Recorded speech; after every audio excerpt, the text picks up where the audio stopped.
Okay. I'm the only one who works, so you're that's Nikki. Out of everybody, I'm the only one doing anything.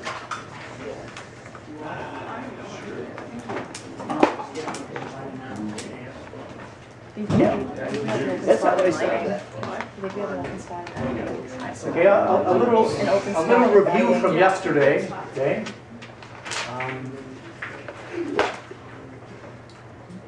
Because my hope is that you're integrating what I'm saying into your minds and hearts. Okay, that's the purpose of teaching. This class is a class on the church's social doctrine. It deals with society, how to bring about a good society. And the larger society is based upon the domestic society, which is family. And the family is based upon marriage. So if you get that wrong, if that goes wrong, the society is going to suffer. That's why I'm spending time on marriage and the family, what it is, and I'll say what it isn't. Okay, but you know, we're made in God's image and likeness. And Josue, what does that mean? We're made in God's image and likeness. What does that mean? We have what? In our spiritual powers of our soul, we have two things. What are they? It is an free will and an intellect. Okay, you have an intellect that's attracted to truth. Okay, so we're made in God's image. Man, made in the image of God. Okay, and this is Genesis. This is right at the beginning of the Bible. It gives us a human anthropology. It tells us who we are as people. Okay, this is revealed. God's revelation to us. Man made in the image of God. Okay, that's what Genesis says. Genesis, okay, chapter 1. Okay, we're made in God's image, and that means we have an intellect. Okay, and it's attracted to truth. Okay, and you guys have to be writing. Okay, not communicating. Okay. I separated you guys last term, and I'll separate you out of the class if this continues, okay? Understand? Noah and Etan? Okay. I'm recording this, by the way, so I can show this to your parents if I have to get you out of class, just so you know, okay? So if that's what it comes to, I will. Okay? So, intellect is attracted to the truth, okay? And I write that with a capital T because, actually, God is truth. Jesus says, I'm the way, the truth, and the life. Okay? And we have a free will, okay, that's attracted to the good. Okay? And we love the good. Okay? We love what is good. And because we're made in God's image and likeness, okay, we are called, okay, to act like God, okay, and love like God. Okay.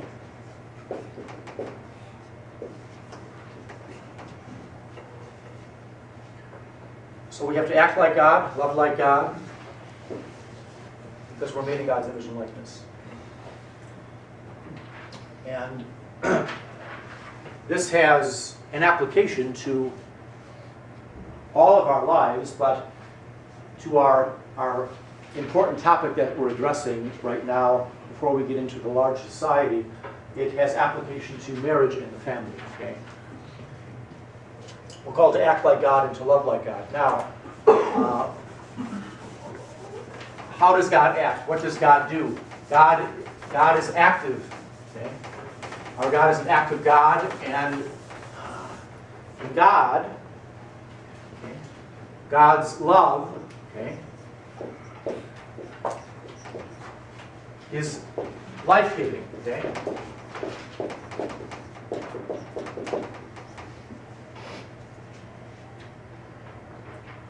this is true in God himself. Remember, the Father, okay, loves the Son, okay,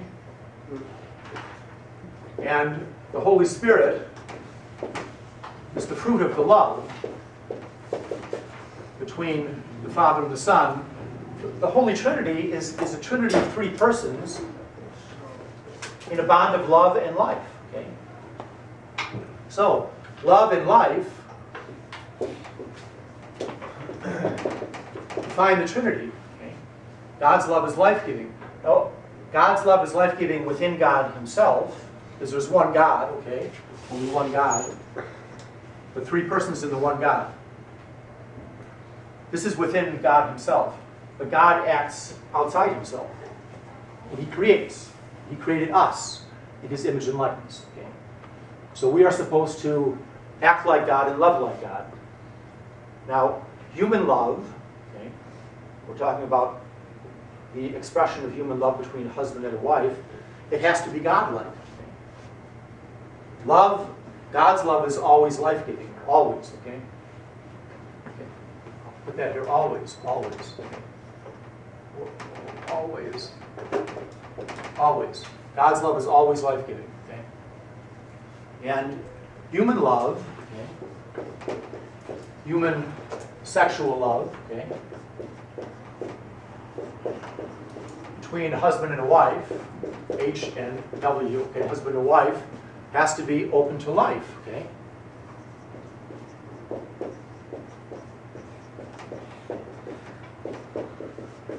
New human life, okay? And that's why the principle I gave yesterday, okay, that there are two aspects to the marital act, okay? The unitive, okay,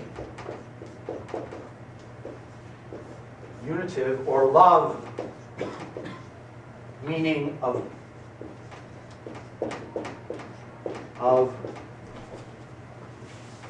human sexuality, okay, the marital act, okay,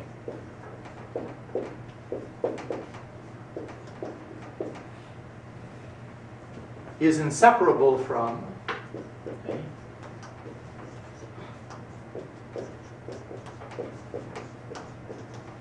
the life-giving, okay, what we call the procreative aspect or procreative meaning, okay.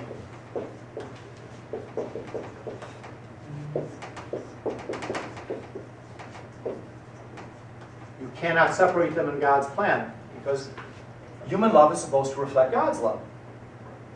The human love between a husband and a wife is supposed to reflect what goes on in God. God's love is always life-giving. Human love and life are inseparable. Okay? And that's why the bottom line, so to speak, is that every act, okay, every act of marital intercourse, okay,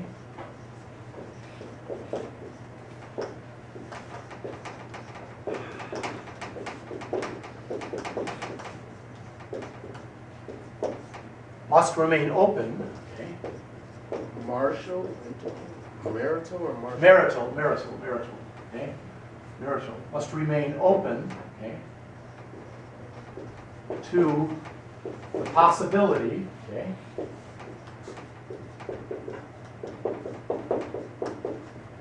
Of new human life. Okay.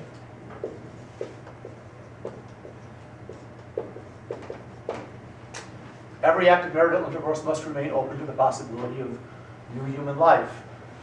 Why? Because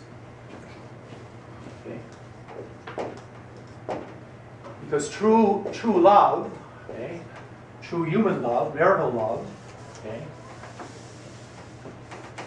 is bound up with God's love. That was the diagram I drew yesterday.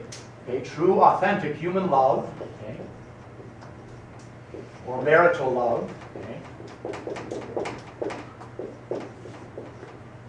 is bound up with, okay,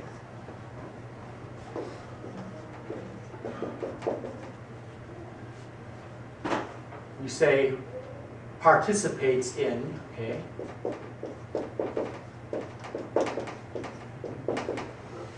God's love, okay, as long as it's open to life, okay?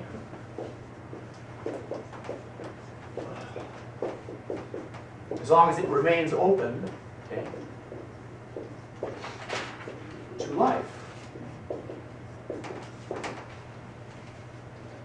You know, this is something that we, say as Christians, have understood from the very beginning. And what does this mean? Okay, that true human marital love is bound up with, participates in God's love as long as it remains open to life. Well, this is why, the reason why any type of action which would intentionally prohibit a new human life from coming into existence in the marital act is seriously sinful. Okay? So if you do something to intentionally exclude human life, a contraceptive pill, a condom, okay, or perform the act of onan, okay, and for which he was killed, okay, God struck him dead, okay, you're going to do the marital act, you do it the right way. You have to follow God's plan. Okay? You have to do God's plan, follow God's plan for love and life and marriage and family. Yes, Gordon? You had a question? Getting head be considered one also as a sin? I can't hear you. Would getting head be considered as one also like a sin for it also? Or? I was just going to talk about discuss that. that. Yeah. Okay. Yes. Okay. They're serious. Okay. Well, what this means is that any use of our sexual powers done in a disordered way, not ordered toward life, is a serious offense against God. Okay, that includes any type of masturbation. Masturbation is a sin, and that's actually what oral sex is. Oral sex is just masturbation by way of the mouth. Okay? That's all it is. Okay? It's a form of masturbation. Okay? So that's wrong. Married people can't do this. Okay? Single people can't do this. Okay? This is just giving oneself pleasure separate from its end, the purpose designed by God, which is for new human life. You can't produce human life with oral sex or masturbation or anal sex. That's why homosexual sodomy is a serious sin, because this is not life-giving. Okay? It's disorder. Okay? The purpose of human love and human sexuality, okay, the sperm and the egg come together for what? To produce a new human life. They come together, God creates a soul out of nothing, a unique individual with life without end. Okay? It's incredible. Okay? That's why this right here, okay, sex is sacred. Okay? Sex is sacred. Okay?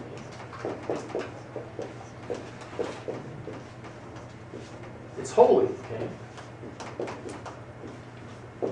It's sacred. It's holy. Because it's bound up with God's love and the possibility of a new human life. Every time a married couple has relations, okay, there's that possibility. A new human life can be produced. That's incredible if you think about it. Okay? And any abuse of our sexual powers. Okay? Or you can. No, he's asking me a serious question. Well, but this isn't the time to ask questions. You can ask me a question. I Okay. got you, G. Okay. You got me what? Pardon me. G. Oh, G, my bad. I meant to say. What did you say? G. Oh, I said G. My bad. I'm used to saying G. G. It means Pardon me. I'm not following you. It means friend. It means friend. like, yeah. G. Homeboy. Oh man. My man. It's nothing. Okay. Well, you call me father. Father. That's how you address me. Father. Okay. I'm a priest. Okay. I have a question.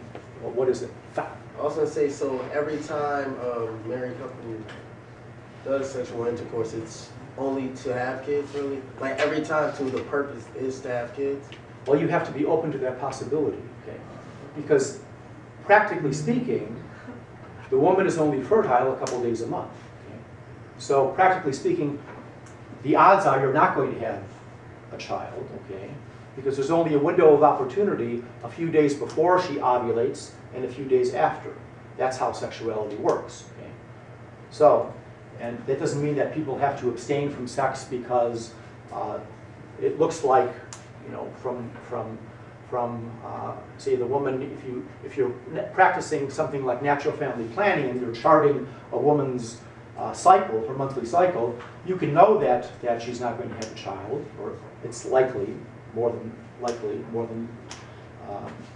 this statistically, it's not going to happen. Okay, you can still have sexual relations because you're doing what married people do, and you're open to the possibility of life. Okay, you're doing the act in the right way. If you do it the wrong way, just to give oneself pleasure, well, that is what is an offense against God. Okay? So, to have oral sex, what's the purpose of oral sex? It's just to give pleasure.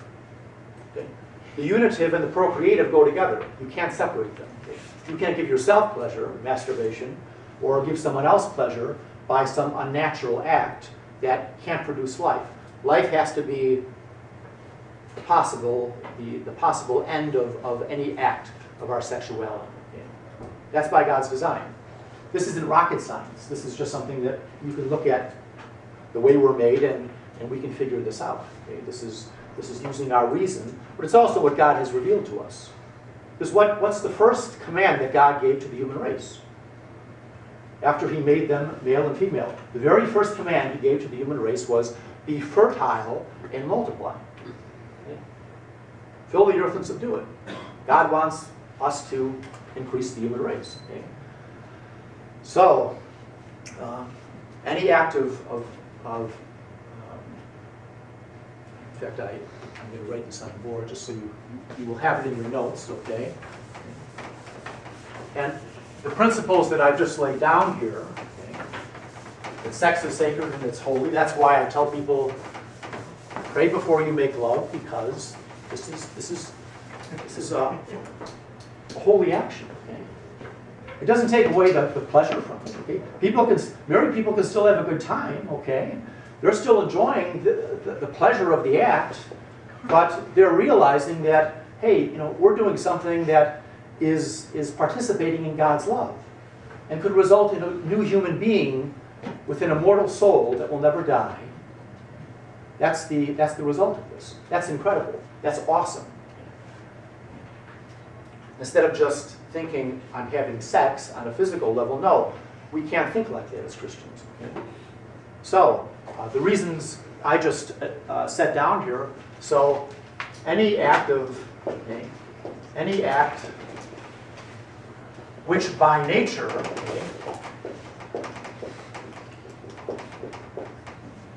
or I should say sexual act, okay, any sexual act,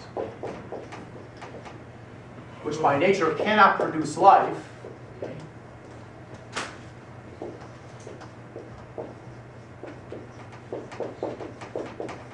is seriously sinful. Okay?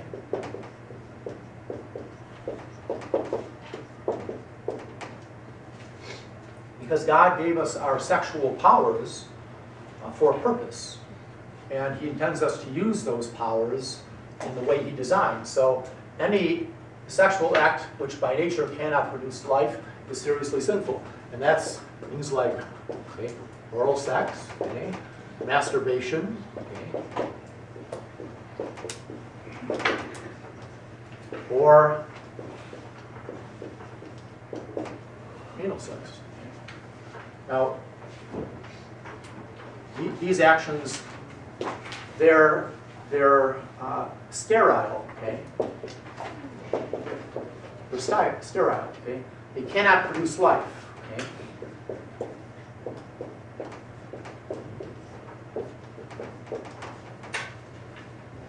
Love and life go together.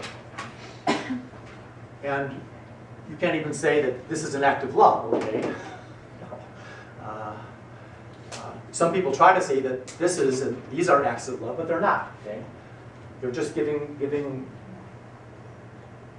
another person pleasure in a way that is disordered because it's sterile, it can't produce life, it's not cooperating with God's potentially life-creating love.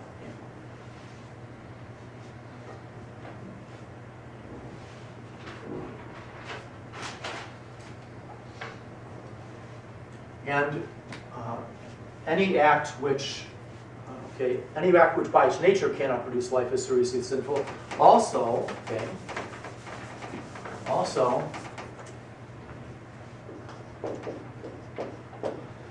to take any action, okay, which intentionally excludes the possibility of life, okay,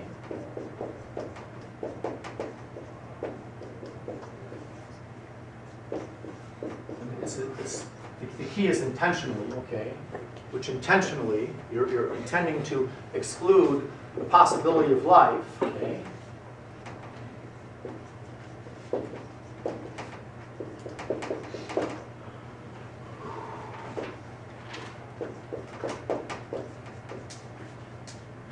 in the context of the sexual act, okay.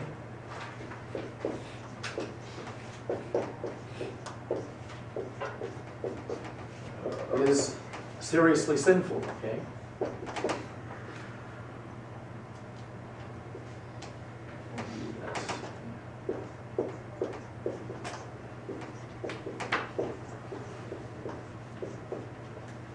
And what am I talking about here? Well,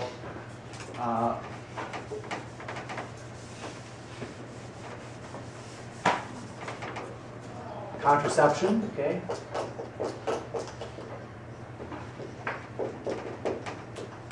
Contraception means against conceiving, okay? Birth control pill, okay?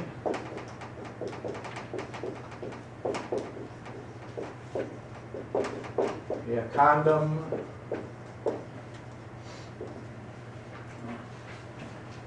Or sterilization, okay?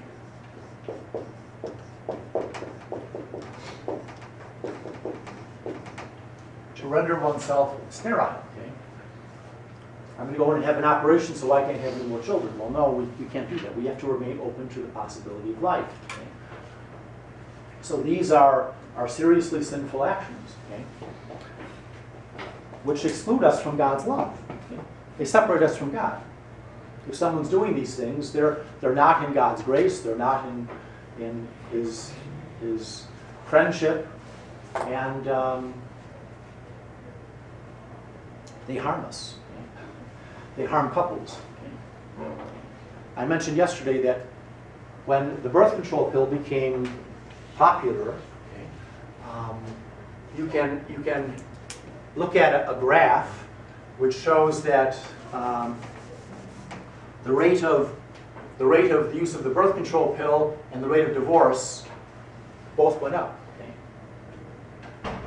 There's almost an exact track of the two lines which show this contraceptive use and divorce going up, because it harms the relationship between the husband and wife. Okay? You're out of God's love. It takes three to get married because it takes three to love, the man, the woman, and God. If you don't have God in the midst of your marital actions, okay, then lifeless sex is godless sex. And that harms us. This is so fundamental, and this is a lot of what's wrong with our society. We look at the larger society, and not following God's plan has repercussions, okay? Serious ones. So, now, with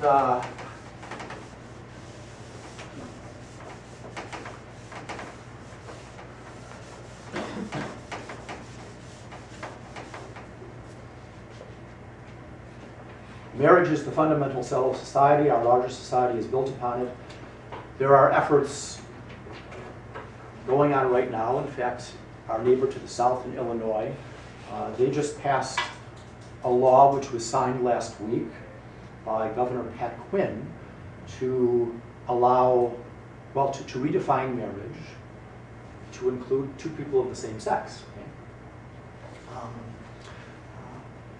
That is not possible. We don't have the ability to redefine marriage. The state doesn't have that ability to say, okay, marriage is two people of the same sex, or one person with multiple partners, or anything like this. Okay? Marriage is a natural institution designed by God. It's given right at the beginning of creation. Where do we find in the Bible, Nevin, where do we find in the Bible that God united Adam and Eve? Do you remember? In the beginning. In the beginning, yeah, in the beginning, but there's a line in the Bible that communicates this truth. Anyone know what it is? What was it saying? Pardon me? What did it say again? I'm sorry. There's a verse in the scriptures which tell us, in the book of Genesis, that God unites a man and a woman in marriage. Okay? I thought do you remember, Is it Dina? like the rib thing where like Okay, the rib, okay, God puts Adam to sleep and he raises up a woman, that's Eve, and then we read, okay, that a man shall leave his father and mother and cleave to his wife, and the two become one flesh. Okay? So that's marriage, right at the beginning. God is revealing what marriage is. Okay? So marriage, okay. This is 10:25. Who? No, it's 35. Oh, Thank you. I'm tweaking. Okay. That's all right. Thank you. Okay. So marriage was instituted by God, okay? Okay.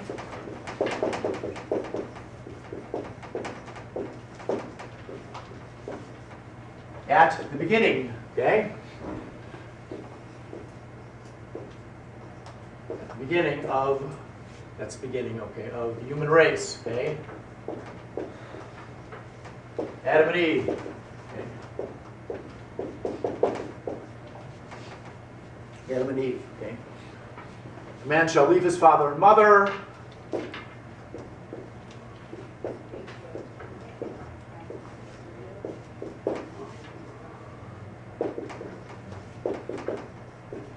And cleave to his wife. I like the word cleave. Sometimes you say be joined to. Cleaving is better, okay? Cleave to his wife. Okay. And the two become one flesh. Okay. That's what marriage is. This is God instituting marriage at the beginning of the human race. Okay. And this isn't the only scriptural verse we see in Genesis. There's another one, okay, where it says God, okay, made them male and female, okay.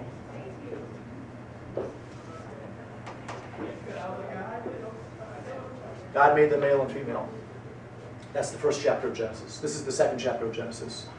Man leaves his father, cleaves to his wife, the two become one flesh. First chapter of Genesis, God made them male and female, okay? Adam and Eve.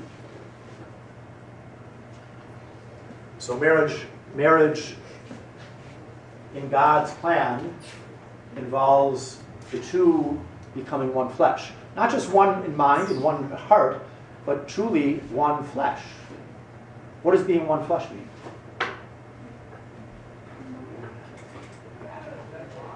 What does that mean, to be made one flesh? I ask couples this when I'm preparing them for marriage. It's quite an intense thing. Yes. I think some call it like a phrase like a soul tie. Soul like tie, They okay. say like flesh, but it's like when you're both spirits of the people come together as one.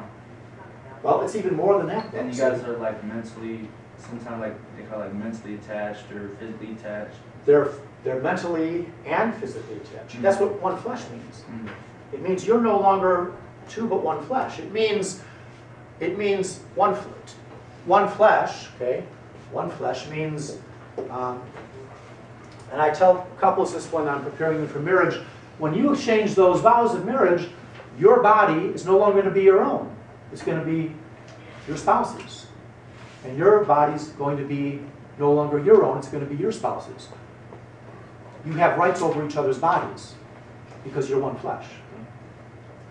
That's the beautiful thing. A husband has, he has a right over his wife's body. His wife has a right over his body. That's why fidelity is so important, because You have to be faithful.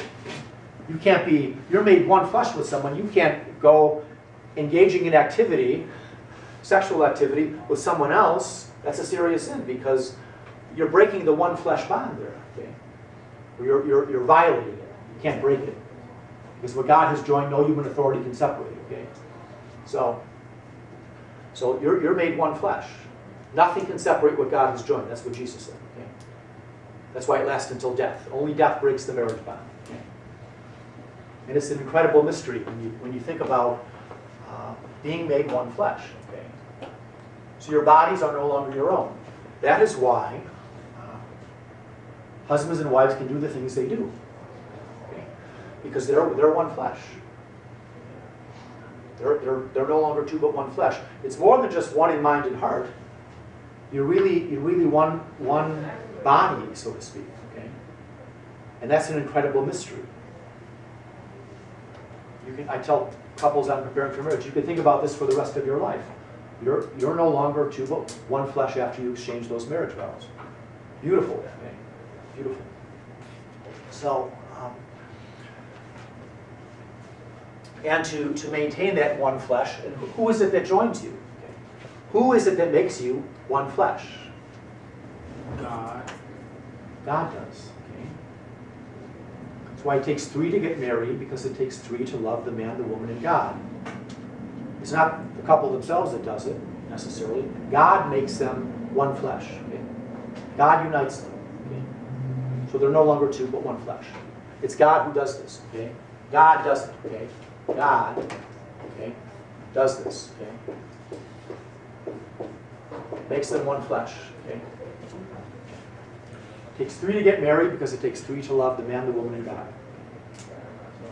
I say that at almost every homily for a mass for marriage, because that's what's going on.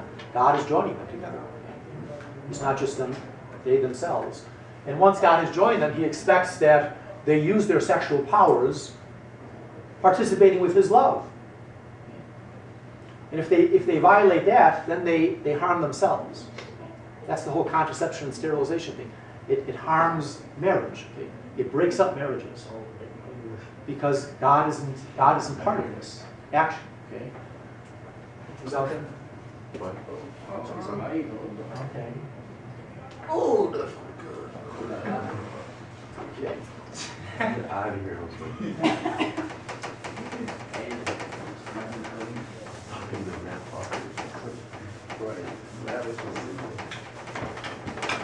So God's plan is a beautiful one.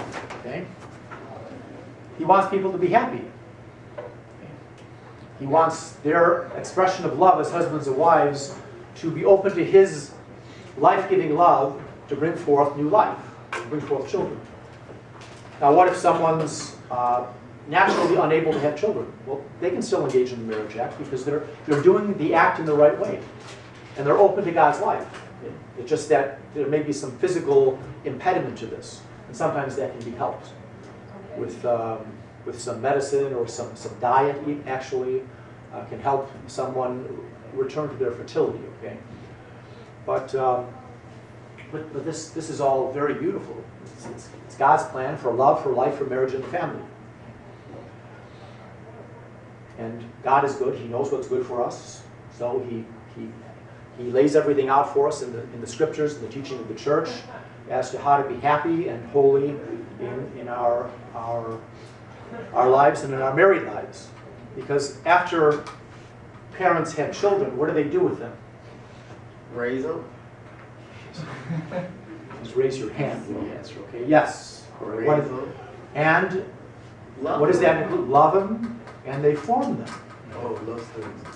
Well, they form them into good people, hopefully into saints. Okay, that's what parents have the responsibility to do: form their kids to be saints. They to be holy. Promise. I don't need background noise. Okay, thank you. Yeah, when you're parents, if that's your vocation, okay, hopefully you want your children to be good and holy and follow God's laws, okay? You form them well, okay, so that they grow up and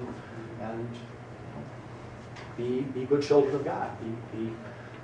Eventually get to heaven. Okay?